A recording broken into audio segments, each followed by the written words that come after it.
Vamos lá, pessoal, capítulo número 6, né? Chegando aí quase já na reta final da nossa lei 13.709, é uma lei grande, enorme, não vou negar isso para vocês, né?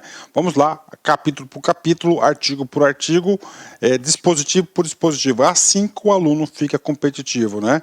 Professor, como é que é estudar dessa forma? Cara, assim que passa, não adianta, é auto-engano, você está no edital, ele pode cobrar qualquer coisa, e as questões de prova de concurso estão cada vez mais rigorosas, né? Orientação pedagógica, assista primeiro a nossa aula de ponta a ponta, bacana, tranquilo, né? Passados 2, 3 dias aí, faça um reforço pedagógico. Vai lá, baixa a aula não, baixa a lei seca lá no site do Planalto e faça uma leitura detalhada, vai ser bem mais rápido, né? Somente com essa leitura aí você vai conseguir fixar. E claro, né, uma semana antes da prova, dias antes da prova, faça uma outra leitura detalhada que você vai mandar muito bem, né? Vamos lá, capítulo número 6, né? Observe o seguinte, que essa lei ela é toda organizada em capítulo. Então, cada capítulo tem o quê? Ela tem um propósito específico, né? Professor, capítulo 5, 2 agentes de tratamento de dados pessoais, né? Professor, o que significa 2 agentes, né? São aquelas pessoas responsáveis pelo tratamento dos dados, né? Então nós temos aqui a figura do controlador, olha aí, ó, controlador, né? Quem que é o controlador? Aquele responsável pela decisão das informações. Nós temos o operador, né?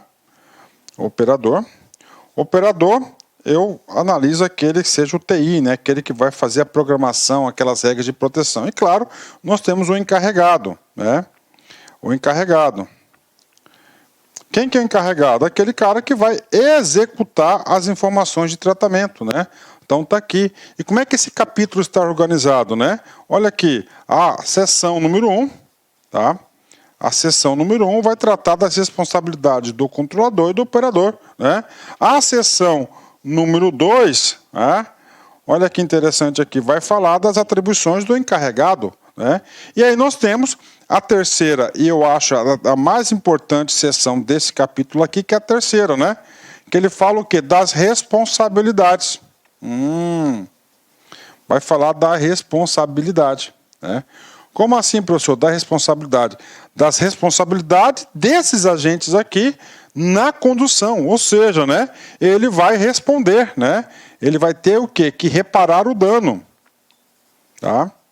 Reparar o dano, ou seja, né? Ele vai ter, pode ser objeto de quê? De uma ação civil de reparação ao dano. Então ele vai detalhar aí como que vai recorrer, se é solidário, não é solidário, né? Pagamento de custos, vai falar tudo sobre a responsabilidade, ok? Feita essa introdução do capítulo número 6, vamos aí artigo por artigo, né? Seção 1, vai falar do controlador e do operador. Vem comigo, vamos lá. O controlador e o operador devem manter registro das operações de tratamento de dados pessoais que realizarem. Professor, o que é isso, né? Esse cara aqui é do que? O histórico, olha aí, ó. O histórico dos logs, né? Ou seja, das ações. Para que isso? Para fins de controle, né? Pronto, está obrigando aí o registro dos logs, né? Especialmente quando baseado em legítimo interesse, né? Então tá aí, baseado em legítimo. Então tem que ter o histórico, né? Tem que ter o histórico das informações. Professor, como assim o histórico da informação? Por exemplo, tá lá no cadastro, né? Luiz Antônio de Carvalho, tá? E teve meu dado lá alterado tal dia. Então o log está lá. Dado Luiz Antônio de para foi alterado por fulano de tal dia, tal hora, pronto. Esse é o log, o registro das operações, né? Artigo 38. Então, a primeira obrigação para o controlador e o operador é o registro dos logs, né? Principalmente das suas decisões. A autoridade nacional poderá determinar ao controlador que elabore relatório de impacto à proteção de dados pessoais, inclusive de dados sensíveis, referente às suas operações de tratamento de dados, nos termos que regulam observados segredos comercial e industrial. Ou seja, né, lá a autoridade nacional, ele pode falar para o controlador, atenção, o controlador, por que o controlador? Porque ele é o responsável pela decisão dos dados, né? Esse cara ali é o grande manager, o grande gestor aí da lei de proteção dos dados, né? O que acontece com o controlador aqui? Na prova o cara vai colocar o operador, então preste atenção, assim que cai em prova, né? Parágrafo único. Observado o disposto do caput deste artigo, o relatório deverá conter, no mínimo, a descrição dos tipos de dados coletados, a metodologia utilizada para a coleta e para a garantia da segurança das informações e análise do controlador com relação a medidas salvaguardadas, mecanismos de mitigação de riscos adotados. Então, ele poderá, ele tem que responder, ele vai ter que falar a metodologia que ele utilizou, como fez aquele relatório. Artigo 39, vem comigo aqui, né? O operador, agora, comando exclusivo para o operador. O operador, lembre-se, o cara da TI, deverá realizar o tratamento segundo as instruções fornecidas pelo controlador. Olha aí, o controlador toma as decisões, o operador executa. É claro, na seção 3, o operador descumpriu, né, fez diferente do comando do controlador, vai responder por isso. Olha aí, questão importante, cara, isso pode cair em prova, eu tenho esse feeling, né, quando eu enxergo isso. De novo, o operador, que é o cara da TI, deverá realizar o tratamento segundo as instruções fornecidas pelo controlador, que verificará a observância das próprias instruções e das normas sobre a matéria, ou seja, ele vai ter que executar, né, ele está dando parâmetros da execução da tarefa pelo controlador. Primeiro parâmetro, vai ter que seguir as normas, né? E segundo, as instruções do controlador. 40. A autoridade nacional poderá dispor sobre padrões de interoperabilidade, né, negócio de sistema, para fins de portabilidade, livre acesso para os dados, tá, e segurança, assim como sobre o tempo de guarda dos registros, tendo em vista a especialidade, a necessidade e a transparência, né? Pronto, seção 1, nós falamos do controlador e nós falamos aí do operador. E agora, né, a seção número 2, né, sabiamente o legislador falou, ó, encarregado. Quem que é o encarregado? O encarregado é aquele cara que está executando, né, as tarefas lá, né? Ó, né, decisão de quem? Decisão lá do controlador, o cara da TI que faz o sistema, né, para receber essas informações, e claro, o cara do encarregado, o cara que vai digitar lá as informações, né, o cara que está ali. Vamos lá, o controlador deverá indicar o encarregado pelo tratamento dos dados pessoais, ou seja, né, olha aí, então tem que ter o encarregado, né, o encarregado é um CPF, né, o legislador ele quer a responsabilização, ele quer o profissionalismo na gestão. Então sempre tem que ter o quê? Tem que ter lá o encarregado, o responsável pelo tratamento dos dados, né? A identidade e as informações de contrato do encarregado deverão ser divulgadas publicamente na forma clara e objetiva, preferencialmente no sítio eletrônico do controlador. Então está lá, o controlador é o nome da empresa, né? Então tem a empresa, né? A empresa, aí tem o operador, ou a diretoria de TI lá, o responsável pelo sistema do gerenciamento dessas informações, e temos o que? O encarregado. Então o encarregado, ele tem que ser um cara identificado e divulgado para todos os efeitos, né? As atividades do encarregado consistem em, olha aí, o que faz o encarregado, né? Ele carrega o piano, exatamente, né? Aceitar reclamações e comunicações dos titulares, prestar esclarecimentos e adotar providências. Então ele é o canal de comunicação com o usuário. Receber comunicações da autoridade nacional e adotar providências. Então a autoridade nacional vai falar sempre com o encarregado, né? Orientar os funcionários e os contratados da entidade a respeito das práticas a serem tomadas em relação à proteção de dados pessoais. E, finalmente, executar, carregar o piano, as demais atribuições determinadas pelo controlador ou estabelecimento de normas complementares, né? Então tá aí para a galera aí, né? Vamos lá, encarregado, né? A autoridade nacional poderá estabelecer normas complementares sobre a definição e as atribuições do encarregado, inclusive hipóteses de dispensa da necessidade de sua indicação, conforme a natureza, o porte, a entidade e o volume de operações de tratamento de dados, né? Então, ele poderá dispensar. Por exemplo, você pega lá concurso, uma empresa aí pequena, né, uma empresa individual aí, né, e não precisa de encarregado, né? Nós temos aí poucos colaboradores, né, empresa pequena. Então, a autoridade nacional vai definir aí o escopo da atuação, né? Claro, em regulamentação própria aí do encarregado. Bacana? Pronto, né? Agora vamos para o terceiro e último assunto desse capítulo, né? Que é um dos assuntos mais importantes, da responsabilidade. O que é responsabilidade? Quando ocorre uma merda, por exemplo, é quem vai responder. A responsabilidade, quem vai arcar com aquele prejuízo, né? E isso, claro, está claro aqui. Nós estamos falando de quem? As pessoas que têm informação. 3 pessoas, controlador, operador e o encarregado. Vem comigo. Quem que vai responder pelo dano? Está aqui. O controlador ou o operador.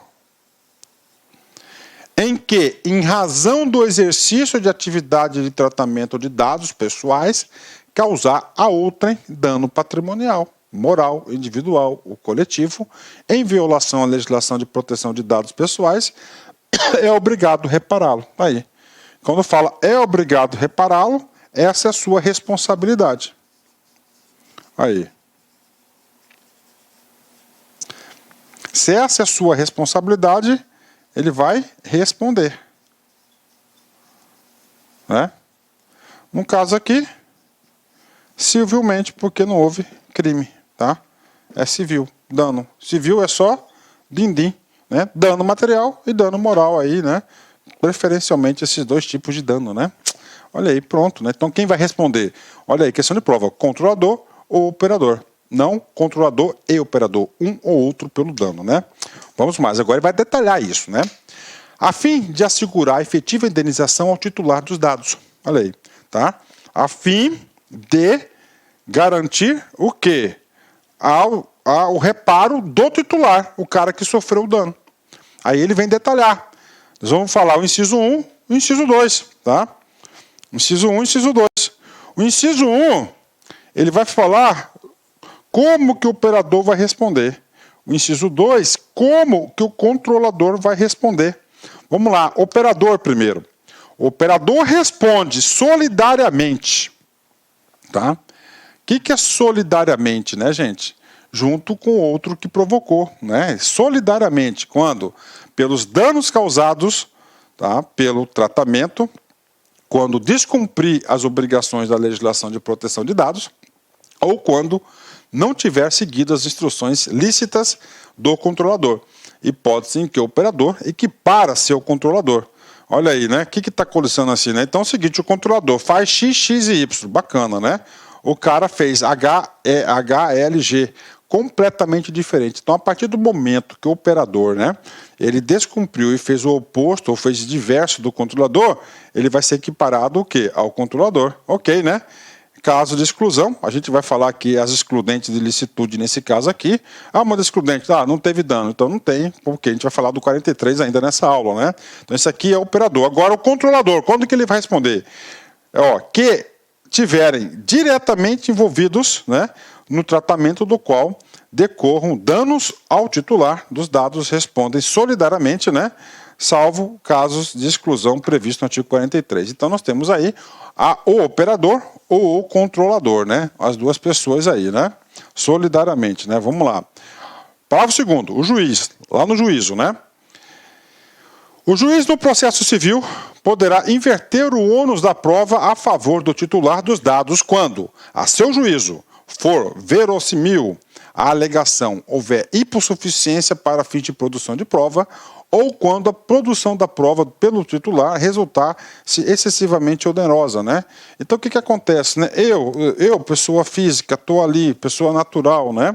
Poxa, eu me senti lesado.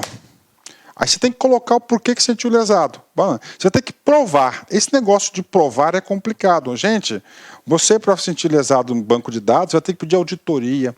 Você não tem conhecimento técnico. Então o que o legislador fez? Trouxe lá o conceito do juizado, do juizado, o ônus da inversão da prova.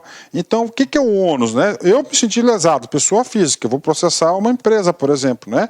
A empresa que vai ter que provar que ele não foi lesado. Claro, né? Se não for assim, não tem ação, porque a pessoa natural não vai ter condições de levantar. Então, a empresa que vai ter que provar o contrário, né? Então, essa aqui é a exceção do ônus da prova, né? Vamos lá, 3. Por que é exceção? Porque, normalmente, aquele que propõe a ação, ele tem que apresentar as provas, tá? Mas como aqui é um caso específico, né? Então não pode. Então vai ser inversão, poderá, né? Tá lá, né? Ó, poderá inverter, né? Então o juiz poderá inverter. Por que poderá inverter? Porque na hora de peticionar, ele vai ter que solicitar o quê? A inversão do ônus da prova.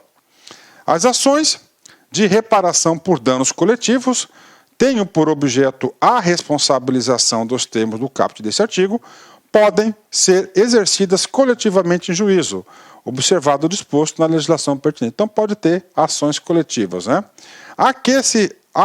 Aquele que reparar o dano ao titular do direito tem o direito de regresso contra os demais responsáveis na medida de sua participação no evento danoso, né? Por exemplo, né, o cara é operador, só que o cara tem o quê? Uma equipe de TI, e foi um sujeito ali que provocou esse dano.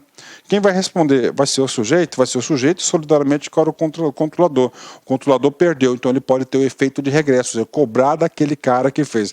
Lembre-se que no direito, a lógica do direito é sempre o quê? Cobrar, penalizar aquele que causa o dano a outrem, né?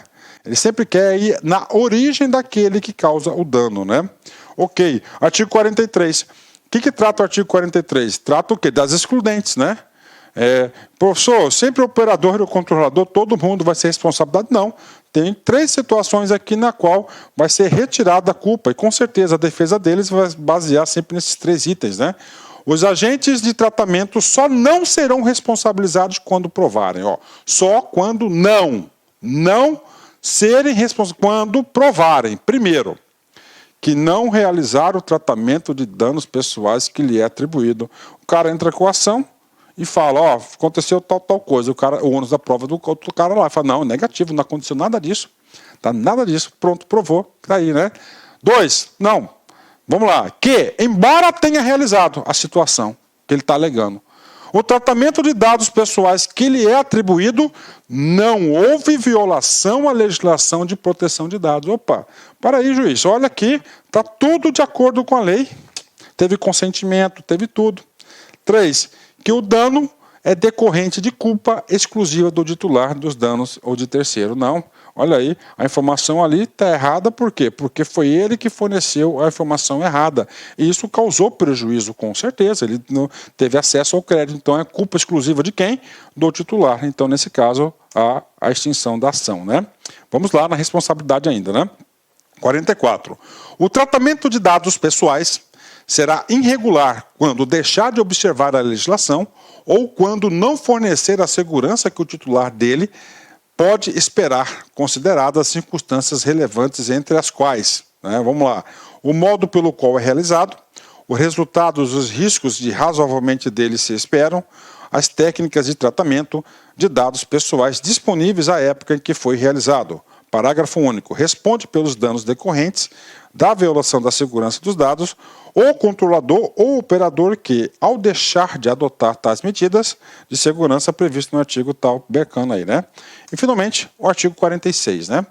A hipótese de violação do direito do titular, no âmbito das relações de consumo, permanecem sujeitas às regras de responsabilidade previstas na legislação pertinente, né? Professor, o que está falando aqui, né? Ele está falando, né, se teve uma relação de consumo, né? Então, vai ser aplicado qual direito? O CDC, tá? O Código de Defesa do Consumidor, Lei 8.069, né? Salvo engano, né? Alguma coisa assim, né? Então, aí vai ter que seguir a regra do CDC, né? Pronto. Falamos aí, matamos mais um capítulo, né? O próximo capítulo, um capítulo curto aqui também, a gente vai falar da segurança e das boas práticas, né? Então ele está trazendo o quê? Regras de quê? Regra de governança, né? Regra de governança e regra de compliance, ok? Já volto.